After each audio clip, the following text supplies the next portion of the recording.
Taste the Daily. Karur அருகே மர்ம நபர்கள் ரயில் தண்டவாளத்தில் வைத்த இரும்பு பொருளால் தண்டவாளமும் ரயிலின் சக்கரமும் சேதமடைந்தது.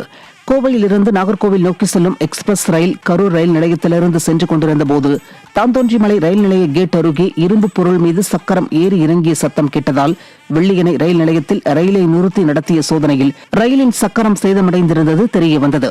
தகவலின் பேரில் ரயில்வே ஊழியர்களும் போலீசாரும் சம்பவ இடத்திற்கு வந்து மேற்கொண்ட ஆய்வில் தண்டவாளமும் சேதமடைந்திருந்தது கண்டுபிடிக்கப்பட்டது. இதனையடுத்து மாற்று எஞ்சின் பொருத்தப்பட்டு ரயில் புறப்பட்ட நிலையில் தண்டவாளமும் சரி செய்யப்பட்டு ரயில் சேவை சீரமைக்கப்பட்டது. மதுரை மாவட்டம் உசிலம்பட்டி அருகே அரசு மதுபான கடையை அகற்றக்கோரி கிராம மக்கள் முற்றுகை போராட்டத்தில் ஈடுபட்டனர். சின்ன செம்மேட்டுப்பட்டி கிராமத்தில் உள்ள அரசு மதுபான கடையால் பெண்களுக்கு பாதுகாப்பு இல்லாத சூழ்நிலை உள்ளதாக அப்பகுதி மக்கள் வேதனை தெரிவிக்கின்றனர். இது தொடர்பாக அரசு அதிகாரியிடம் பலமுறை புகார் அளித்தும் எந்த நடவடிக்கையும் எடுக்கப்படாததால் ஆத்திரமடைந்த அப்பகுதி பொதுமக்கள் அரசு மதுபான கடையை முற்றுகையிட்டு போராட்டத்தில் ஈடுபட்டனர். இந்த கடை இருக்கிறதுனால எங்க பிள்ளை குட்டிகளுக்கு நாங்க பொண்ணு உருசு நாங்க நடக்க முடியல. என்ன போறாங்க அகராத பேசுறாங்க, பொம்பளை பிள்ளைய வந்தா ஆமணத்தோட உட்காடுறாங்க. இப்ப நேத்து ஒரு 3 வயசு பிள்ளை அந்த பிள்ளை விரட்டி இருக்காங்க. விரட்டி முள்ளுக்குள்ள விழுந்து ஓடியாந்து அதை நாங்க அவனை அடிச்சு தப்பிச்சு ஓடிக்கிட்டேன். வீடியோ இருக்கு.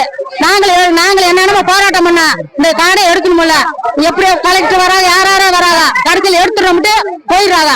எங்கனால பொம்பளை விழிச்சு இந்த பக்கம் போகல. தஞ்சாவூரில் காணாமல் போன பள்ளி மாணவி வெண்ணாற்றில் சடலமாக மீட்கப்பட்ட சம்பவம் அப்பகுதியில் அதிர்ச்சியை ஏற்படுத்தியுள்ளது.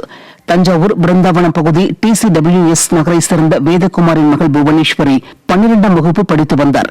கடந்த புதன்கிழமை தோழி வீட்டிற்கு செல்வதாக கூறிவிட்டு சென்ற புவனேஸ்வரி நீண்ட நேரமாகியும் வராத நிலையில் கைபேசியும் அணைக்கப்பட்டிருந்தது. இதுகுறித்து அவரது சித்தப்பா அளித்த புகாரின் பேரில் தேடப்பட்டு வந்த நிலையில் பள்ளி அக்ரஹாரம் அருகே ஆற்றில் சடலமாக மீட்கப்பட்டார். மாணவியின் மரணம் குறித்து விசாரணை நடைபெற்று வருகிறது. கொடைக்கானல் மலைச்சாலையில் பழுதாகி நின்ற தனியார் பேருந்தால் சுமார் 1 மணி நேரம் போக்குவரத்து பாதிக்கப்பட்டது. வத்திரக்குண்டுவிலிருந்து 40க்கும் மேற்பட்ட பயணிகளை ஏற்றிக்கொண்டு சென்ற நிலையில் டம்டம் பாறை அருகே வளைவில் முந்திச் செல்லும் போது ஸ்டியரிங் பாக்ஸ் உடைந்து சாலையின் குறுக்கே பேருந்து நின்றது. இதையடுத்து பயணிகள் வேறு பேருந்தில் மாறிச் சென்ற பின்னர் பழுது சரி செய்து எடுத்துச் செல்லப்பட்டது.